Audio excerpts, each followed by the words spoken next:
Olá pessoal, tudo bem com vocês? Rodrigo Tavares por aqui e a gente está com mais um Diálogos aqui no meu canal. Antes da gente entrar no tema, claro que eu tenho que pedir para vocês curtirem todas as nossas redes sociais, encaminharem esse vídeo, nos ajudarem, deixar um comentário e não deixem, por óbvio, de entrar ali no Instagram e me seguir no Instagram, que é muito importante também, porque é lá onde eu converso mais com as pessoas. E também, óbvio, né, seguir aqui o meu canal, seguir o TikTok, enfim, todas essas questões que a gente precisa que vocês nos ajudem a engajar. A gente então vai dar uma conversada sobre esta maravilha da literatura brasileira, O Continente 1, primeiro volume do Tempo e o Vento, a grande saga, a grande obra do meu escritor favorito, Érico Veríssimo. E, pessoal, tenho certeza que vocês vão gostar deste vídeo e quem ainda não leu, tenho certeza absoluta que vai gostar de ler O Tempo e o Vento. Se vocês nunca leram, aproveitem, porque a gente ainda está com inscrições abertas para o Lendo Lento Érico Veríssimo. São 14 meses lendo o Érico Veríssimo. Claro, a gente acabou de ler O Continente volume 1, a gente vai começar no Continente 2 agora, na próxima semana. Mas muitas pessoas já leram o Continente 1 e acabaram nunca avançando para o fim da série. Então, é um convite para vocês virem com a gente. Agora, depois da nossa vinheta, a gente já aproveita e conversa um pouquinho mais sobre O Continente 1, do Tempo e o Vento, do Érico Veríssimo.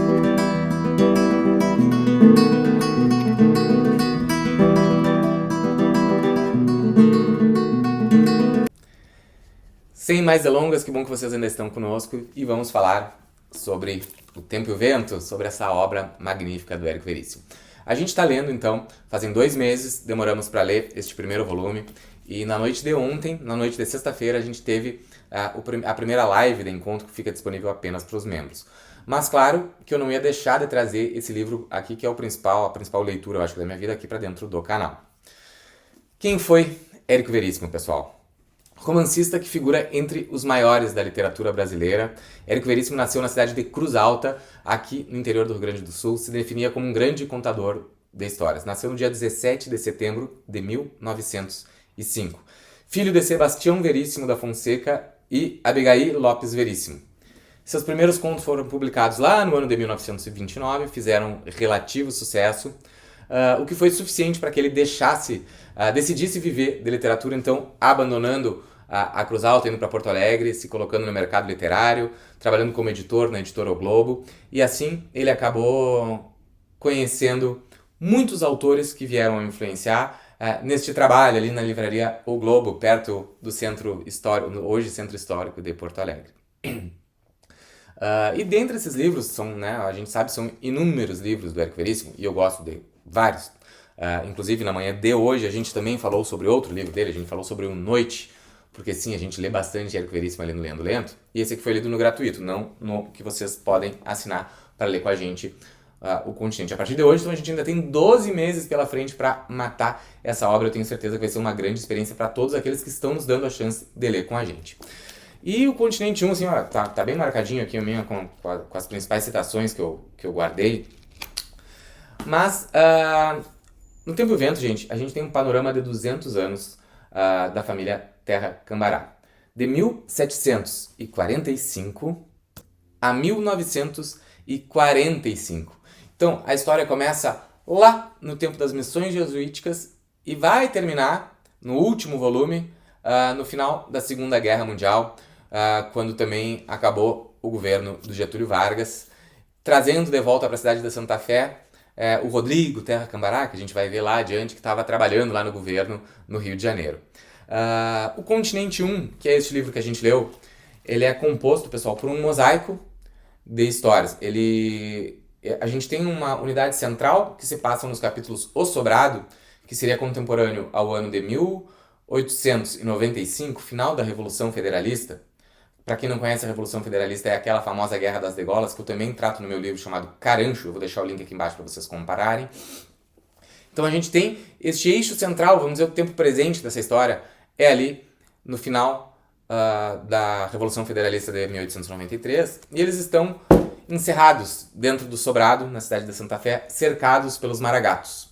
Ali, Licurgo Cambará está liderando a defesa do Sobrado, juntamente com sua esposa, juntamente com sua cunhada Maria Valéria, com o seu sogro Florencio Terra, a Bibiana, que já tá bem velha, catacega lá, cega da catarata, na sua cadeira de balanço no sótão.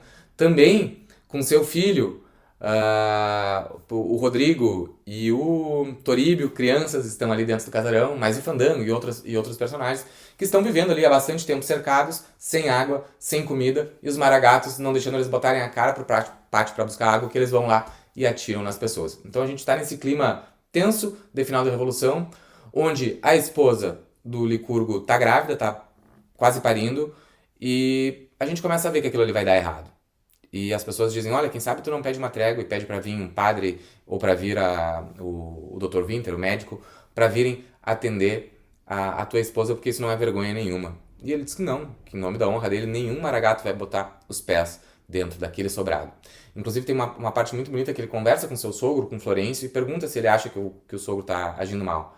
Primeiro o sogro diz pra ele, olha, não importa se eu acho ou deixo de achar, porque tu vai agir do jeito que tu quiser. E segundo, eu acho que tu tá agindo muito bem como um líder político e muito mal como um chefe de família. E essa dicotomia do líder político com o chefe de família é algo que a gente vê bastante no Tempo e o Vento. E claro, a gente tem estes capítulos do Sobrado, que vamos dizer assim, são os condutores da história, são os que nos trazem ali pra gente refletir e continuar. E temos os capítulos intercalados, isso aí que é uma grande criação ali do Érico, que a gente tem alguns principais aqui neste Continente 1. A Fonte, que narra a história do Pedro Missioneiro, que na verdade ainda está na barriga da mãe dele, que é uma índia, uma indígena que está chegando lá toda machucada, acaba falecendo quando a criança nasce, e o Padre Alonso adota, fica como seu afilhado, este menino que vai ser criado ali nas missões jesuíticas. E ele é um menino mestiço, né? Eles ficam chocados ao ver que aquela índia tá dando à luz a um menino quase branco. Então fica meio que implícito que ela que foi vítima de um estupro, né? De algum português, de alguma pessoa lá na região que abusou daquela indígena. Só que este menino se integra à vida das missões, aprende, é catequizado, aprende arte, aprende música, e ele desde muito jovem, a gente vê que ele tem alguns poderes sobrenaturais, vamos assim dizer, algumas adivinhações, o poder de ver o futuro, de conversar com mortos, conversar com a Virgem. Claro que eles nunca levam muito a sério, se assustam, mas acham que é brincadeira de criança, mas o Pedro sempre tem essa característica. E a gente acompanha então esta vida ideal que tinham lá nas missões, onde seria praticamente um regime socialista, todo mundo trabalha, ninguém recebe nada e é tudo de todos, regime muito bonito. E o que acontece? Lá do outro lado do oceano, Portugal e Espanha fazem o Tratado de Madrid e devolvem aquela região onde estão as missões jesuíticas para Portugal, e lá na colônia do Sacramento, no Uruguai, devolvem aquela terra que tinha portugueses para os espanhóis. E os que estão aqui no Brasil simplesmente receberam um papel e disseram que eles tinham que se mudar para ir embora. E aí para mim cai um pouco por terra esse mundo ideal onde os indígenas foram catequizados e domados e eram beatificados e eram santos. Eles mostram de fato a sua origem, a sua raça, a sua vontade de brigar pela sua terra. Então, Alice Pete Araju vira um grande líder para defender, diz que essa terra tem dono e que eles não aceitavam esta carta vindo de Portugal e da Espanha mandando eles trocarem de lugar, e eles resistem bravamente e caem, por óbvio. Então a gente acompanha esse pedaço da nossa história, onde se destruíram os 7 povos das missões, onde os indígenas tombaram nessa guerra que eles realmente não tinham chances de ganhar, e o menino Pedro sobrevive, e aí a gente mal e mal acompanha ali ele mais um pouquinho, e quando a gente já encontra ele mais velho, a gente já está entrando no capítulo da Ana Terra. Ana Terra, uma jovem de 25 anos, acostumada apenas a conviver com os 2 irmãos, com o pai e com a mãe, no meio de um descampado, num sítio, numa fazenda no interior do Rio Grande do Sul, se depara na beira da sanga com aquele homem machucado, quase morrendo, chama sua família, porque eles têm medo de índios, né? Eles lá viviam com medo dos índios, dos castelhanos e de animais peçonhentos. Então, quando ela se depara com aquele homem atirado ali, quase morto, chama sua família, só que eles, como cristãos, como acreditavam em Deus, não quiseram fazer nada, iam ajudar o índio a melhorar e mandar embora. Só que o índio acaba se mostrando útil, ele é domador de cavalos, ele resolve ajudar no trabalho na lida doméstica, ele sabe fazer peças que eles não tinham, panelas de barro, etc. Então a gente encontra aquela família muito silenciosa, truculenta quase ali, vindo do Maneco Terra, pai da Ana Terra, e que lá apenas se acordava, se trabalhava e se dormia. Os familiares não conversavam. Então ali a gente tem muito assim a presença do tempo passando em silêncio e do vento, que enlouquece as pessoas naquela parte, naquela solidão do Pampa. E aí com a chegada do Pedro Missioneiro nessa casa, ele também traz um pouco de poesia, vindo com aquela língua de padre que ele falava, latim também, trazendo histórias que eles não acreditam, mas se divertem com as histórias contadas por ele, e trazendo também a música. Ele faz uma flauta e toca música para eles que não viam música há muitos anos. Então, ele traz alguma coisa diferente para aquela família. Mas, o que a gente pressupõe? Quando tu vê que aquele homem chega naquela casa que tem uma mulher de 25 anos, completamente infantilizada, porque não convive com nenhum homem, na Terra, ela não sabe o que ela está sentindo, tá? Porque ela fica completamente incomodada com aquilo, sente calores e sente raiva e quer bater no índio, mas o que a gente vê é que ela tem um tesão reprimido, uma vontade imensa de ser mulher, de conhecer aquele homem, mas ela não sabe o que ela está sentindo. Até que chega um momento que acontece o óbvio, né? Eles ficam juntos e passam-se as semanas e ela descobre que ela está grávida. E ela sabe o que vai acontecer por ela ter sido perdido a sua honra sem casar. Então ela convida o Pedro Missioneiro para eles viajarem, para eles fugirem, e o Pedro diz, não, demasiado tarde. E ela, como assim tarde demais, Pedro? Não existe isso, vamos fugir. E ele, já vi meu corpo morto embaixo de um arbolo, se eu não me engano. Então ele diz que já se viu sendo enterrado embaixo de uma árvore, que aquilo ali já vai acontecer, mas que bom que parte dele vai permanecer junto com a Ana Terra. Ela luta para não aceitar aquilo, mas é inevitável que aconteça. Então os pais descobrem, acabam, né, dando fim ao Pedro Missioneiro, e aquele ambiente fica ainda mais pesado, mais silencioso e com mais rancores do que antigamente. Até que a gente segue acompanhando aí essa família despedaçada, ao momento que chegam, aí sim, de fato, a estância invadida por castelhanos. A gente tem umas cenas horrorosas, onde Ana Terra é abusada por todos, mas ela se colocou naquela situação para salvar a cunhada e o filho, o sobrinho, e o filho do irmão, que vão se esconder ali num descampado. E para eles não verem que tinham outras mulheres na casa, ela fica ali e ela sabia o que ia acontecer. Mas ela já tinha perdido a honra dela, então ela permitiu que isso acontecesse para salvar o resto da família. E ali a gente nota a grande mudança da Ana Terra, né? É quando ela deixa de ser só a menina sofredora, etc, para não. Ela passa a tomar conta da vida dela, ela é responsável pelos outros, matam seus pais, seus irmãos, e a partir dali ela resolve romper com aquele lugar. Marciano Bezerra passa de cavalo com uma caravana indo para os campos de cima da serra, para uma cidade que estão fundando, uma cidade que vai se chamar Santa Fé, e convida Ana e aqueles sobreviventes para irem junto. Então Ana pega um restinho das coisas que sobraram do seu rancho, que foi incendiado, e eles partem para essa nova vida em Santa Fé. O Pedro Terra, agora, filho do Pedro Missioneiro, acaba crescendo, indo para guerras, Ana se acostumando com aquelas esperas, Ana vira avó de Bibiana, ensina e conversa muito com aquela criança, passa um pouco daquela personalidade dos Terras para ela, também vai embora, e aí a gente entra num novo capítulo do nosso livro. Até que um dia, né, pessoal, ninguém sabe de onde, chega ao povoado um certo capitão Rodrigo Cambará, para quebrar toda a rotina, para quebrar a pasmaceira daquele ambiente. Chega, assim com ares de velho conhecido, gritando buenas e por aqui me espalho, nos pequenos do de prancha e nos grandes do detalhe. Juvenal Terra, filho de Pedro Terra e irmão de Bibiana, depois de. E ali, o que podia ser uma grande briga, acaba se construindo uma amizade. Aquele homem que chegou, misterioso, que ninguém sabe de onde, representa o mítico do gaúcho daquela época. O andarengo, o homem gaudério, que fica de guerra em guerra, lutando, representando este homem que estava aqui apenas para defender as fronteiras e se aventurar por aí.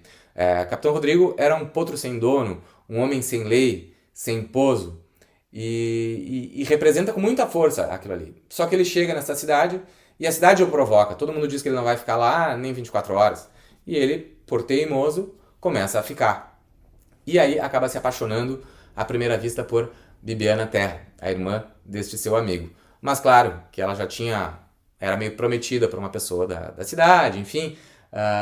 Mas ele diz que, olha, se a tua irmã não me quiser, eu pego e vou me embora daqui da Santa Fé. Mas se ela me quiser, não tem homem nesse mundo que vai me segurar. E a gente acaba notando ali que a Bibiana, que era uma menina jovem, ingênua, ela também se apaixonou pelo Capitão Rodrigo à primeira vista. E era impossível com esse personagem das pessoas não se apaixonarem. O Rodrigo Leão, numa live com o Rodrigão, com a Tati, ele diz que o Capitão Rodrigo era um canalha, mas era um canalha que todos amam. Todos os homens gostariam de ser o Capitão Rodrigo e todas as mulheres se apaixonam pelo Capitão Rodrigo. E isso é uma verdade. Então, quando esse sujeito chega em Santa Fé, ele quebra os paradigmas e a partir deste eventual casamento com Bibiana Terra, eles criam um novo núcleo forte naquela cidade, os Terra Cambará. Então ele não muda só o conceito da cidade enquanto ele está ali, ele muda dali pra frente, muda os líderes da cidade, muda as peças políticas daquele lugar. Mas voltando aqui ao Capitão Rodrigo, é óbvio que o Capitão Rodrigo era um personagem que poderia muito se apaixonar, mas ele era um selvagem, um homem livre. Ele não combinava com aquele ambiente pacato da cidade. Ele não era feito para ficar trabalhando numa venda ou trabalhando num comércio local. O Capitão Rodrigo era o gaúcho mítico que precisava de aventura, de rua, de energia, de música, de mulheres. Então, assim, a gente tem que ver o Capitão Rodrigo assim que não que ele não amasse Bibiana, não que ele não amasse seus filhos, mas aquilo ali não era suficiente para a natureza dele. Então, óbvio que neste período que o Capitão Rodrigo se casa e a novidade com a Bibiana passa, ele tem amantes, ele começa a beber demais, ele passa as noites na rua jogando, porque algo está incomodando. E não é a vida de casado, é a vida sem aventura, é a vida sem guerra. E esse personagem, desde que ele chega, ele diz que Cambará macho nunca morre deitado na cama. E é óbvio que o Capitão Rodrigo não poderia envelhecer em Santa Fé. Ele veio para mudar essa cidade e aí sim, daqui a pouco, ser chamado, salvo por uma guerra. Então chega a Revolução Farroupilha, ele é convocado para lutar ao lado dos farrapos com Bento Gonçalves. Aquilo ali traz outro ânimo para o Capitão Rodrigo e ele vai. E é óbvio que ali vai se dar a morte do Capitão Rodrigo. Ele volta para Santa Fé para cercar o casarão dos Amaral, que são seus inimigos, mas ele tomba ali. E Bibiana sabe que o Capitão Rodrigo não era alguém para ficar com ela, para envelhecer junto. Porque ela não queria nem usar luto. Ela disse que estava usando luto pelos outros. Porque o Capitão Rodrigo voltou para o seu lugar de liberdade, para a natureza, para onde ele sabia que ele devia voltar. E a partir dali a gente segue, então, mais uma geração vindo, então, a encontrar de novo, ali pelo fim do livro, o fim do cerco ao sobrado, onde nenhum Terra Cambará permitiu que os maragatos entrassem, mas se paga um preço muito alto, né? Para ter de volta a sua liberdade. O bebê que ia nascer, nasce morto. O porão do sobrado vira cemitério desse bebê. Perderam muitas pessoas, funcionários, amigos. Mas a honra de Licurgo Cambará ficou intacta. A família não fica intacta. E isso aí a gente vai acompanhar durante todos os outros volumes do Tempo e o Vento. Este aqui é apenas o recorte do começo desta grande saga que é O Tempo e o Vento, meu livro favorito, e que eu convido vocês para lerem com a gente aqui pelo Apoia-se do canal. Venham, é uma experiência muito interessante poder ler com vocês, reler com vocês, né? Essa aqui é uma das minhas obras preferidas. Para quem não sabe, eu releio a cada 2, 3 anos todos os volumes e essa é a primeira vez que eu estou lendo acompanhado. Então, agradeço a todos por terem vindo assistir um vídeo de resenha, que normalmente não tem muita gente que assiste e acabou se tornando um vídeo meio longo, mas olha, não tem como falar sobre Érico Veríssimo e o Tempo e Vento em menos de 10 minutos, aqui já deu quase 20. Pessoal, muito obrigado pelo carinho de vocês e até o próximo vídeo. Tchau, tchau!